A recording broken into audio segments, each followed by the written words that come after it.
ప్రజాస్వామ్యంలో మా police station కీకపెట్టులో ఉన్నటువంటి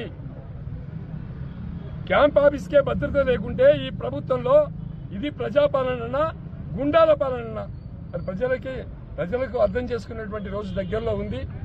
మేము ఇప్పుడు రిప్రజెంటేషన్ ఒకటి కంప్లైంట్ ఇవ్వడం జరిగింది. వచ్చినటువంటి గుండాలందరినీ కూడా మేము పెన్ డ్రైవ్ లో పెట్టి మరి ఇక్కడ ఉన్నటువంటి SHO CI రవి గారికి కంప్లైంట్ ఇచ్చినాం. వాళ్ళ మీద వెంటనే చర్యలు తీసుకోవాలి, అరెస్ట్ చేయాలి. అరెస్ట్ చేసి 24 గంటల్లో అరెస్ట్ చేయాలి. 24 గంటల్లో అరెస్ట్ చేయకుంటే చర్యకు ప్రతి చర్య ఉంటుంది. మమ్మల్ని ఎవరు కూడా కంట్రోల్ చేయలేరు.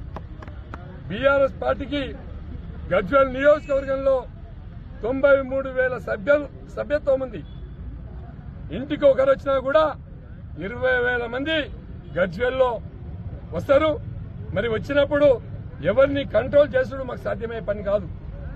కాబట్టి చట్టబద్ధంగా మీరు చర్యలు తీసుకోవాలి, అరెస్ట్ చేయాలి, జైలుకు పంపించకుంటే మరి పరిస్థితి తీవ్రంగా ఉంటుందని చెప్పి ఈ సందర్భంగా హెచ్చరిస్తున్నాం.